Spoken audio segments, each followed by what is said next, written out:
Assalamualaikum warahmatullahi wabarakatuh. Para pemirsa atau sahabatku sekalian yang dicintai dan dimuliakan Allah, alhamdulillahirabbil alamin. Allahumma shalli ala sayyidina Muhammad wa ala alihi wa ashabihi ajmain.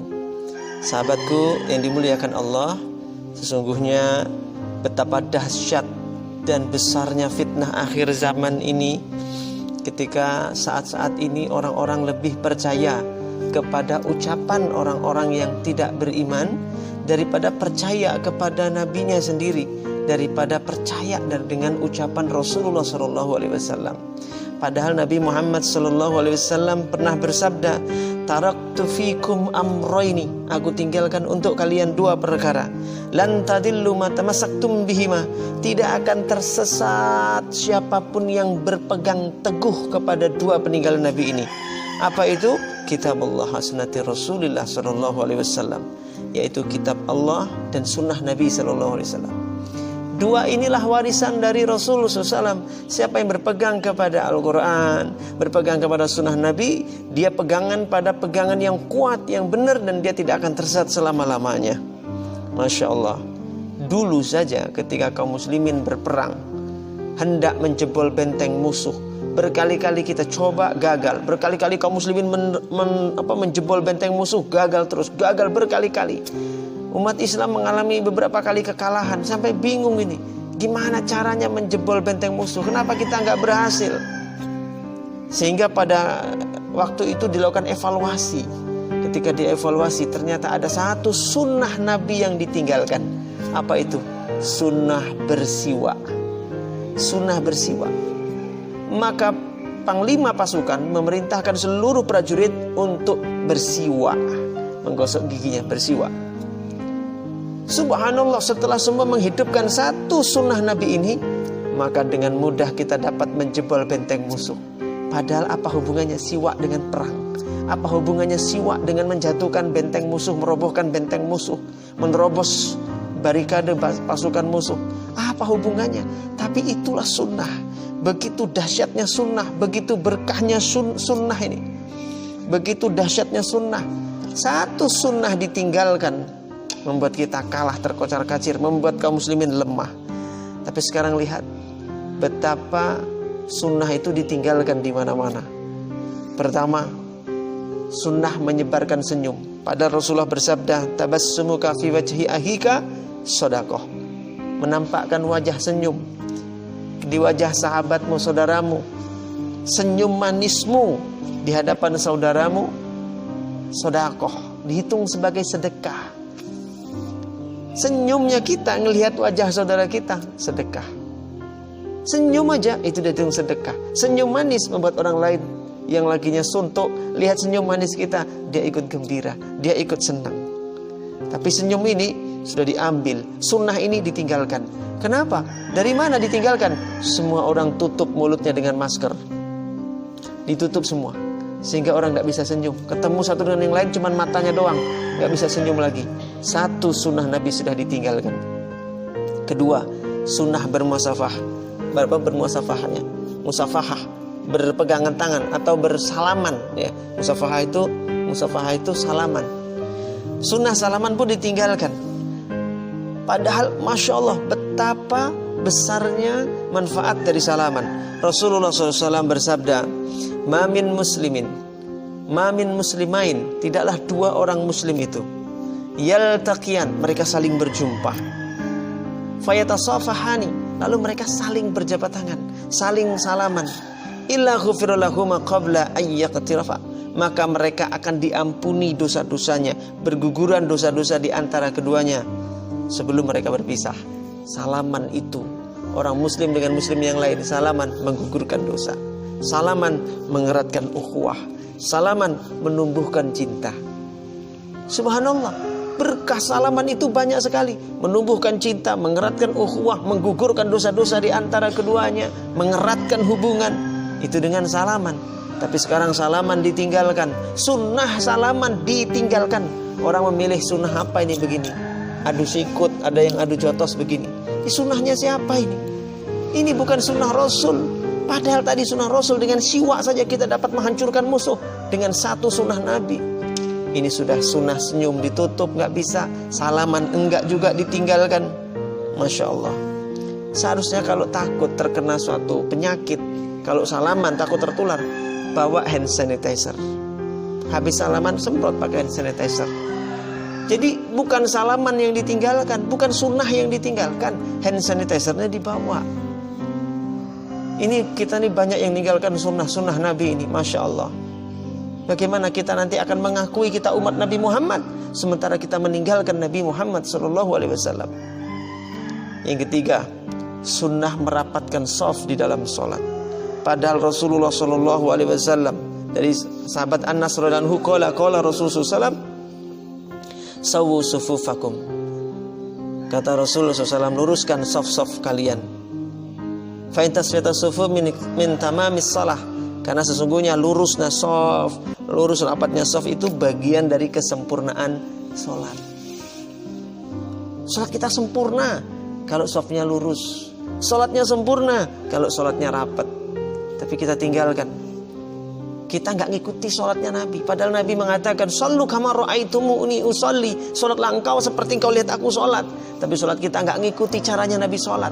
Kita bikin aturan sendiri sholat kita itu. Dari mana aturan yang kita bikin itu? Bukan dari Nabi SAW. Masya Allah. Kita lebih percaya ucapan orang tidak beriman daripada ucapan Rasul SAW. Masya Allah. Padahal Rasul pun bersabda dalam hadis yang lain, rapatkan shaf-shaf kamu, kata Nabi. Rapatkan shaf-shaf kalian. Dekatkanlah antara shaf-shaf, rapatkanlah, sejajarkanlah leher-leher kalian. Demi Allah yang jiwa Muhammad ada di tangannya, sesungguhnya aku melihat setan-setan masuk dari sela-sela shaf seolah-olah seperti seekor anak kambing. Rapatkan shaf. Jangan sampai ada renggang-renggang dikit, nanti ada setan masuk. Tapi di akhir zaman kita tinggalkan sunnah ini, malah kita bikin tempat sendiri untuk setan. Dikasih tanda tempat ini tandanya setan, ini tempat setan, di samping dikasih setan. Setan tuh dikasih tempat sendiri. Ya Allah, kita ngikutin sunnah siapa? Kita lebih percaya siapa? Lebih percaya orang tidak beriman atau lebih percaya kepada orang yang akan mensyafaatimu nanti di hari kiamat, yaitu Sayyiduna Muhammad SAW. Orang kok ke masjid merasa takut, ke masjid kok merasa gak aman. Allah itu maha melindungi, Allah maha menyelamatkan, Allah maha mengamankan. Kalau di rumah Allah merasa tidak terlindungi, di rumahnya Allah merasa tidak aman, terus mau kemana kita merasa lebih aman? Apakah rumah kita merasa lebih aman daripada rumahnya Allah? Rumah Allah itu tidak pernah dipakai untuk maksiat. Beda sama rumah kita yang tiap hari dipakai untuk maksiat. Rumah kita itu jauh tidak aman daripada di rumahnya Allah. Malu di rumahnya Allah, di rumah Allah, di rumah Allah, tapi kita merasa tidak aman di rumahnya. Malu kita itu harusnya. Inilah penyakit akhir zaman. Padahal Allah SWT berfirman dalam surat At-Taubah ayat 18, innama ya'muru masajidallah man amana billah wal yaumil akhir wa aqamas salah wa ataz zakah wa lam yakhsha illallah. Sesungguhnya hanyalah orang-orang yang disebut memakmurkan masjid-masjid Allah adalah orang-orang yang beriman kepada Allah dan percaya kepada hari akhir. Dia menegakkan sholat, dia membayar zakat, walam yakhsha illallah, dan dia nggak takut kepada siapapun. Takutnya cuma kepada Allah. Nggak takut kepada penyakit, nggak takut kepada virus, nggak takut kepada siapa-siapapun. Walam yakhsha illallah, takutnya hanya kepada Allah. Itulah orang-orang yang betul-betul disebut memakmurkan masjidnya Allah. Innama ya'muru masajidallah. Masya Allah. Bahkan beberapa masjid malah saking ketakutannya dibuatkan pintu khusus untuk jamaah masuk, dikasih semprotan disinfektan. Jadi setiap orang yang masuk disemprot, setiap yang masuk disemprot. Emangnya tamunya Allah itu hama? Memangnya jamaahnya masjid itu adalah wereng sehingga harus disemprot disinfektan?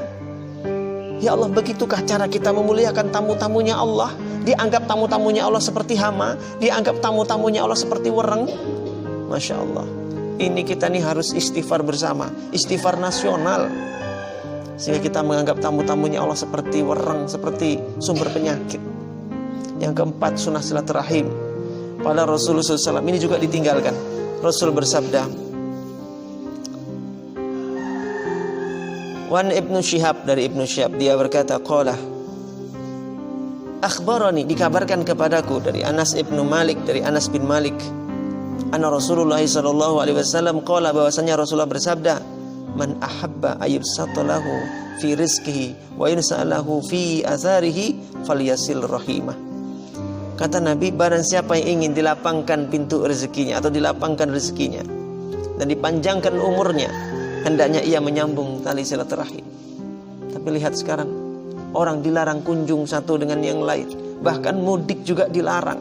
Padahal mudik itu kita mudik ketemu sama orang tua, kita didoakan sama orang tua. Orang tua itu keramat. Orang tua kalau sudah ngelus kepala kita, doakan kita, sukses kita nih. Tapi lihat sekarang, orang jarang dilarang ketemu orang tua, jenguk orang tuanya di kampung. Bagaimana dia akan sukses? Bagaimana dia akan menjadi orang yang besar, akan menjadi orang yang berbahagia, sementara dia tidak dapatkan doa, tidak dapatkan usapan tangan dari orang tuanya? Dilarang. Ya Allah. Padahal ketika orang tua mengusap kepala anak, mencium anak, mendoakan anak, disitulah keberkahannya, disitulah kunci suksesnya anak. Orang tua itu kan gak butuh cuma dikasih uang. Emangnya orang tua seneng aja gitu dikasih uang. Lebih dari itu, orang tua itu lebih senang ketika dapat menatap langsung anaknya, dapat makan bareng satu meja bersama anaknya, dapat ngobrol bersenda gurau seperti dulu ketika kanak-kanak dengan anaknya. Itu yang diinginkan orang tua. Sahabatku semua, mungkin kalau seandainya Rasulullah datang di tengah kita saat ini, melihat keadaan kita sekarang yang begitu hubbud dunia wa karahiyatul maut, begitu cinta dengan dunia dan takut dengan yang namanya kematian, mungkin Rasul akan mengelus dada dan akan kembali pulang berbalik arah sambil mengatakan, aku tahu bahwa aku akan ditinggalkan oleh umatku.